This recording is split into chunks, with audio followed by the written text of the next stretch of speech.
ہم نے رب کے حکموں کو توڑا، ہم نے پرواہ ہی نہیں کی. ہم سمجھے دنیا میں آئے ہیں تو ہماری دنیا ہے، آوارہ ہوں، خواہشات نفس کے مطابق زندگی گزاریں، آنکھیں بے حیائی میں لگی رہیں، سوچیں آوارگی میں لگی رہیں، کان نغمے سنتے رہے، زبان جھوٹ بکتی رہی، ظلم و جبر کا بازار گرم رکھا، عصمتیں عزتیں پامال کرتا رہا، لوگوں کا مال لوٹتا رہا، حق غصب کرتا رہا، کلیجے اور دل چیرتا رہا، لوگوں کو زخمی کرتا رہا، لوگوں کے جذبات سے کھیلتا رہا. پرواہ نہیں کی کہ یہ دنیا ہے، امتحان گاہ ہے، چند دنوں کے لیے آئے ہیں، اللہ کے حضور پیش ہونا ہے، عملوں کا حساب ہونا ہے.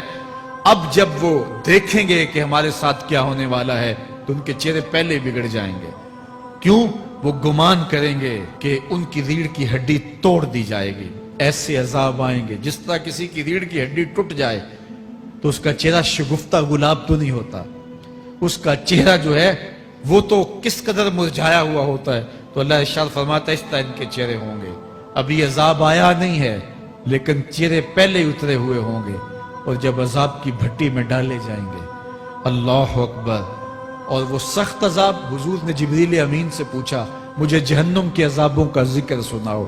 عرض کی حضور سب سے ہلکی عذاب کی کہانی سناتا ہوں، اور وہ یہ کہ جہنمی کے پاؤں میں آگ کا جوتا رکھا جائے گا، باقی پورا بدن اس کا سلامت ہوگا. یہ سب سے ہلکی عذاب کی کیفیت ہے. اب پاؤں میں آگ کا جوتا ہوگا، حدت، گرمی، شدت اتنی ہوگی کہ دماغ پگھل کے ناک اور کانوں کے راستے سے باہر آ جائے گا.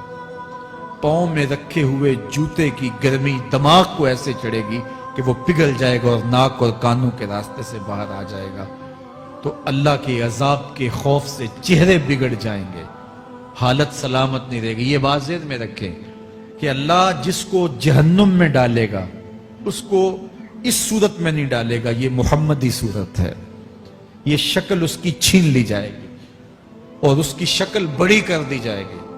اس کا ایک ایک دانت احد پہاڑ جتنا ہوگا. احد پہاڑ کا پھیلاؤ 15 کلومیٹر پہ ہے. 15 کلومیٹر کا ایک دانت اور 32 دانت کتنے ہوں گے تو منہ کتنا بڑا ہوگا. اس کو اتنا بڑا اس لیے کیا جائے گا تاکہ وہ عذاب کی تکلیف زیادہ سہے. 70 گز موٹی کھال ہوگی اور کھال جل جائے گی تو اللہ قرآن میں فرماتا ہے ہم نئی کھال دے دیں گے تاکہ عذاب کی تکلیف اس کو گوارا کرنی پڑے. پھر چیخے گا، چلائے گا، ہائے مجھے پانی دو، پانی دو، پیاس کی شدت ہے. 70 سال تک تو اس کی کوئی آواز ہی نہیں سنے گا. 70 سال کے بعد داروغہ جہنم چیخ کر کہے گا کیا مانگتا ہے؟ وہ بولے گا مجھے پانی چاہیے. کہا جائے گا تو بے بھی ملتا ہے پانی. پھر داروغہ جہنم اسے پانی دے گا. کوکا کولا کی بوتل دے گا یا پیپسی تھما دے گا یا منرل واٹر کی بوتل دے گا؟ نہیں، قرآن بتاتا ہے اسے مائے حمیم دیا جائے گا، کھولتا ہوا پانی. اور وہ اتنا گرم ہوگا جب پینے کے لیے چہرے کے قریب کرے گا اس سے اٹھتی ہوئی بھاپ کی وجہ سے چہرے کی کھال ادھڑ کے اس کے اندر گر پڑے گی، لیکن اس کے باوجود اس کو پینا پڑے گا. اللہ فرماتا ہے یہ دنیا ہی سب کچھ نہیں ہے، سمجھ لیا یہی سب کچھ ہے، آخرت کو بھول گئے. صبح اٹھے کام پہ چلے گئے، شام آئے آوارگی میں چلے گئے، صدائیں آتی رہی حی علی الصلاۃ حی علی الفلاح، کوئی پرواہ نہیں کی. نہ پیشانیوں نے سجدے کیے، نہ سوچوں میں پاکیزگی آئی. زندگی یوں گزار کے چلے گئے. ایسے نہیں، کہا ایک وہ ہوں گے جن کے چہرے شگفتہ گلاب ہوں گے، ایک وہ ہوں گے جن کے چہرے بگڑے ہوئے ہوں گے. اللہ اکبر. کلا اذا بلغت التراقی. یہ تو قیامت کا منظر ہے نا، قیامت سے قبل بھی ایک منظر ہے. اللہ اس منظر کو بھی بیان کر رہا ہے. کلا اذا بلغت التراقی. ہاں جب جان گلے کو پہنچ جائے گی. اے انسان تیرے اوپر وہ گھڑی بھی آنے والی ہے، وہ وقت بھی آنے والا ہے جب سانس اس ہنسلی میں اٹک جائے گا، جب سینے سے بھی سانس اوپر چلی گئی. اب ڈاکٹر بھی لا علاج قرار دے رہے ہیں کہ اب علاج نہیں رہا ہے، جان بس اب نکلنا چاہ رہی ہے. اور کہا جائے گا کوئی جھاڑ پھونک والا بلاؤ. اب ڈاکٹروں نے تو جواب دے دیا، اب سانس اٹک گئی گلے میں، چند لمحوں کی مہمان ہے. اب ڈاکٹروں نے کہا اب ہماری جانب سے لا علاج ہو گیا، اب لے جاؤ اس کو گھر یا وینٹیلیٹر پہ ڈال دیتے ہیں اس کو. بس اب ہماری جانب سے کوئی اس کا علاج نہیں ہے. اب گھر والے روتے ہیں, کہتے ہیں کوئی جھاڑ پھونک والا لاؤ, کوئی دم والا لاؤ, شاید وہ کوئی دم کرے تو اس کی جان میں جان آ جائے. ڈاکٹروں نے تو لا علاج قرار دے دیا. وَظَنَّ عَنَّهُ الْفِرَاقِ. اللہ فرماتا ہے یہ تو جھاڑ پھونک والے کو ڈھونڈ رہے ہیں, لیکن جس کی سانس یہاں اٹکی ہے وہ سمجھ گیا ہے اب موت آ گئی ہے. اس کو یقین ہو گیا ہے کہ اب موت کے لمحے آ گئے ہیں, اب میں بچ نہیں پاؤں گا. اب آنکھیں تاڑے لگی ہوئی ہیں. وَالْتَفَّتِ السَّاقُ بِالسَّاقِ. پنڈلی پہ پنڈلی چڑھ رہی ہے. جب موت آ جاتی ہے تو پھر پنڈلی سے پنڈلی لپٹ جاتی ہے, اس کو پھر جدا کرتے ہیں اور جدا کر کے دونوں انگوٹھے باندھ دیتے ہیں تاکہ پنڈلی کے اوپر پنڈلی نہ چڑھے. اللہ وہ منظر بیان کرتا ہے, صاحب یہ وقت آنے والا ہے جب دونوں انگوٹھے باندھ دیے جائیں گے, جب ناک میں روئی ٹھونس دی جائے گی, جب چٹے لباس میں کفن دیا جائے گا, جب غسال کے سامنے بے بس پڑے ہوں گے, وہ چاہے یہ بازو اٹھائے چاہے یہ بازو اٹھائے, گرم پانی ڈالے یا سرد پانی ڈالے, جب بس پڑے ہوئے ہوں گے جو ہے وہ غسل دینے والوں کے, اور ناک میں روئی ہوگی اور دونوں انگوٹھے آپس میں بندے ہوں گے. یہ محل, یہ ماڑی, یہ کوٹھیاں, یہ بنگلے جس کو سویر شام لگ کے حلال حرام کی تمیز کیے بغیر بنایا تھا, غوث اعظم رضی اللہ تعالیٰ عنہ بولے مکان بنا رہا ہے, بسیں گے اور حساب تو جا کے دے گا. اور یہ تو ایک رات بھی تجھے اس گھر کے اندر نہیں رکھیں گے کہ چلو ایک رات مہمان رکھ لیں. کہتے ہیں نہیں نہیں, مہمانوں نے بھی جانا ہے تو جلدی کرو, اس کو سپرد کراؤ.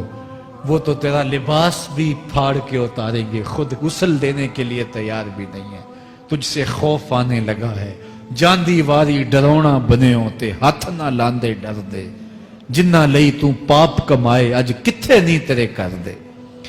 آج تو وہ تیرے ساتھ تجھے غسل دینے کے لیے آمادہ نہیں ہے.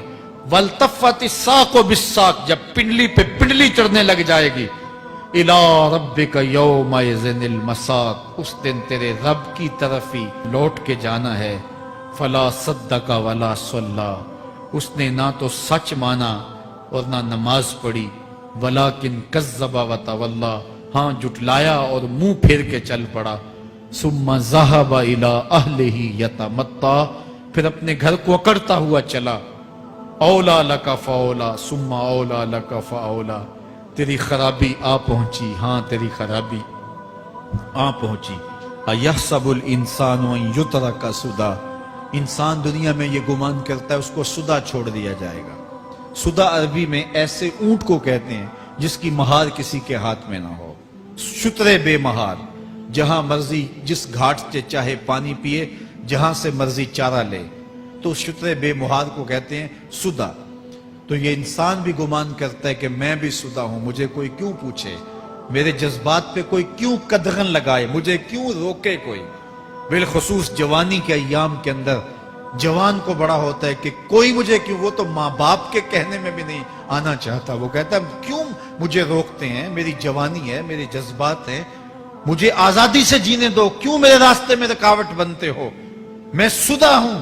اللہ فرماتا ہے نہیں, ایک اونٹ تو سدا ہو سکتا ہے جس کو میں نے اشرف المخلوقات بنایا ہے, اس کو تو سدا نہیں چھوڑوں گا, اس کو تو پابند بناؤں گا حکام کا.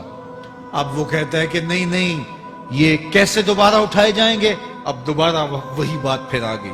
الم یک نطفۃ من منی یمنیٰ. اللہ فرماتا ہے ایک بوند تھی نا, پانی کا ایک قطرہ تھا جو رحم مادر میں رکھا گیا. ثم کان علقہ, پھر وہ پانی کا قطرہ لوتھڑا بنا. فخلق فسویٰ, پھر اللہ نے اسے پیدا فرمایا اور پھر ٹھیک ہموار کیا. فجعل منہ الزوجین الذکر والانثیٰ, پھر اس سے وہ جوڑ بنائے, کوئی مرد بنایا کوئی عورت بنائی.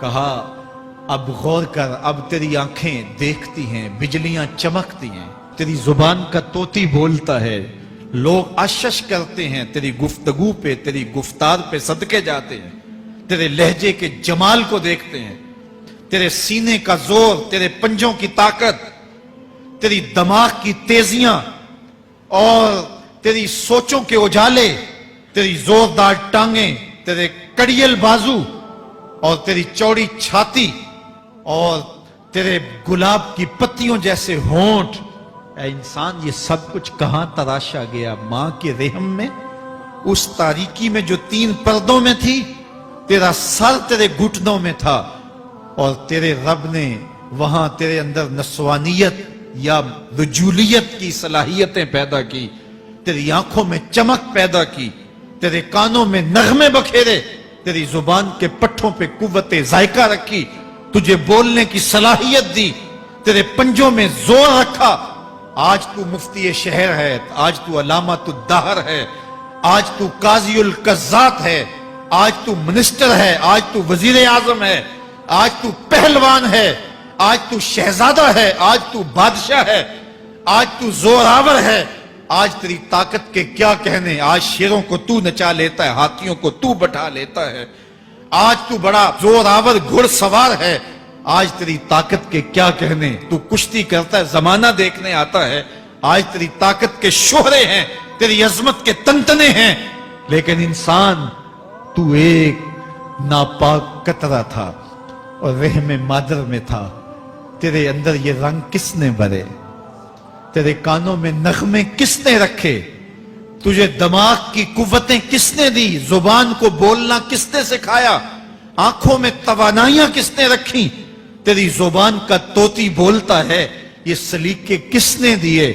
پھر اللہ فرمایا، کتنا زوردار بیان ہے، الیس ذالک بقادر علی ان یحیی الموتى، جو ماں کے پیٹ میں ایک نطفے کو ایک خوبصورت انسان بنا سکتا ہے، ہڈیوں کو جوڑ کے دوبارہ انسان نہیں بنا سکتا؟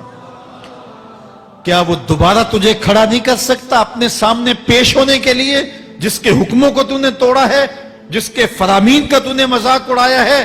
کیا وہ اتنا ہی بے بس ہے کہ اپنے حضور تجھے جو ہے وہ کھڑا ہی نہیں کر سکتا ہے؟ جس رب نے تجھے ماں کے شکم میں شکل دی، حضرت شیخ فرید الدین عطار بولتے ہیں، سانے کستی سلاتی می شود، ایسا کاریگر ہے مٹی سے بادشاہ بنا ڈالتا ہے۔ اس نے مٹی سے دارا و سکندر بنائے، اس نے مٹی سے جو ہے وہ رستم و سہراب بنائے، اس نے مٹی سے کیا کیا بنا دیا جو مٹی سے بادشاہ بنا سکتا ہے، جو نطفہ رحم مادر سے جو ہے وہ شکل اور صورت اور رنگ اور جمال بنا دیتا ہے۔ تیری صورت نکھرتی ہے، تیرے ہونٹ گلابی ہیں اور تیری نرگسی آنکھیں ہیں، تیرے ریشمی بال ہیں اور تیری خوبصورت رنگت ہے، تو چال چلتا ہے تو لگتا ہے قیامت چل رہی ہے، تیرا قد رانا جو ہے وہ صنوبر کو شرماتا ہے، تیری گفتار کے تنتنے ہیں۔ جس نے اتنی خوبصورت شکل ماں کے رحم میں بنائی، کیا وہ ہڈیوں کو جوڑ کے دوبارہ انسان نہیں بنا سکتا؟ وہ دوبارہ انسان بنائے گا اور پھر تجھے اپنے حضور کھڑا کرے گا۔ اور ایک حدیث میں آتا ہے، اللہ بندے کو اپنے حضور کھڑا کرنے کے بعد اپنے سامنے سے ہٹنے نہیں دے گا جب تک 5 سوال نہیں پوچھ لے گا۔ ان عمرہ ہی فیما افنا ہو، اس کی عمر کے بارے میں پوچھے گا، کہاں ضائع کی؟ میں نے تجھے زندگی دی، 60 سال 70 سال 40 سال 50 سال، اس زندگی کو کہاں گزار کے آیا ہے؟ ان شباب ہی فیما ابلا ہو، اس کی جوانی کے بارے میں پوچھا جائے گا، جوانی کہاں گزار کے آیا ہے؟ مجنوں تو نہیں بنا رہا، خواہشات کا اسیر تو نہیں ہو گیا، دیوانوں کی طرح زندگی تو نہیں گزار کے آ گیا؟ تیری جوانی کسی چوک میں تو نہیں گزری، تیری جوانی آوارگی میں تو نہیں گزری، ساری رات سوشل میڈیا کے اوپر گندگی اور غلاظتیں تو نہیں دیکھتا رہا؟ تیری زندگی گزری کہاں ہے؟ تیری جوانی گزری کہاں ہے؟ اگر کوئی جواب نہ ہوا تو پھر کیا جواب دے گا؟ اور وہ کتنا خوش نصیب ہوگا جو کہے گا، مالک میری جوانی سجدوں میں گزری، میری جوانی قیام میں گزری، میری جوانی رکوع میں گزری۔ میرے حضور فرماتے ہیں، سبعۃ یظلھم اللہ فی ظلہ یوم لا ظل الا ظلہ، 7 اشخاص ایسے ہیں قیامت کے دن جب کوئی سایہ نہیں ہوگا، اللہ ان 7 کو اپنے عرش کا سایہ دے گا۔ ان میں سے دوسرا شخص میرے حضور نے بیان فرمایا، وشاب نشأ فی عبادت اللہ، وہ جوان جس کی جوانی اللہ کی عبادت میں گزری۔ جوانوں، اپنی زندگی کو مالک کی دہلیز پہ لے آؤ۔ جوانی وہی ہے جو مالک کی چوکھٹ پہ گزرے۔ اپنے دل کا تعلق جوڑو، عشق کرنا ہے تو پھر آمنہ کے لال سے کرو، محبت کا رشتہ ان سے جوڑو، تعلق کا ربط ان سے قائم کرو، جوانی کو دین کی راہ پہ ڈالو۔ اللہ اکبر۔ سنو میرے حضور کا فرمان، آنا حبیب اللہ، میں اللہ کا حبیب ہوں۔ پھر فرمایا الشاب التائب حبیب اللہ، جو جوان جوانی میں توبہ کرے وہ بھی اللہ کا حبیب ہے۔ آؤ اللہ کے حبیب بن جاؤ، اللہ کے حبیب بن جاؤ، اللہ کے حبیب بن جاؤ، اللہ کے محبوب بن جاؤ۔ لیلۃ القدر کی گھڑیاں ہیں، رات کا پچھلا پہر ہے، اللہ کے حضور یہ عہد کر کے اٹھو، مالک جو زندگی گزر گئی، آئندہ جوانی کا ایک ایک لمحہ تیرے لیے گزرے گا، جیوں گا تو تیرے لیے، مروں گا تو تیرے لیے۔ میری ایک ایک سانس تیرے نام وقف ہوئی، میری زندگی کی ایک ایک ساتھ تیرے نام وقف ہوئی، میں اپنا سب کچھ تیرے لیے پیش کرتا ہوں۔ میری زندگی کا مالک بھی تو ہے، میری موت و حیات کا خالق اور مالک بھی تو ہے، یہ زندگی تو نے دی، تیری امانت ہے، تیرے حضور ہی پیش کرتا ہوں۔ اور لیلۃ القدر کی گھڑیوں میں اس عزم کے ساتھ گھروں کو لوٹو کہ اللہ میری زندگی کا ایک ایک لمحہ تیرے نام ہوا، آنے والے موسم تیرے نام ہوئے، میری جوانی تیرے نام ہوئی، میرے آنسو تیرے نام ہوئے، میری پیشانی تیرے نام ہوئی، میرے دل کی دھڑکن تیرے نام ہوئی، میری صلاحیتیں تیرے نام ہوئی، میری زبان بولے گی تو تیری تسبیح بولے گی، تیرے ذکر کے ترانے پڑے گی، میرے کان سنیں گے تو قرآن کے نغمے سنیں گے، میری آنکھیں دیکھیں گی تو مالک تیری قدرت کی نشانیاں دیکھیں گی، تیرے رسول کا روضہ دیکھیں گی، تیرا کعبہ دیکھیں گی۔ مالک میری زبان سچائی کے نور سے مالا مال ہوگی اور میں ساری زندگی تیرے نام کرتا ہوں۔ اور جب آپ اپنی ساری زندگی اللہ کے نام کر دیں گے تو پھر وہ پوری کائنات تمہارے نام کر دے گا۔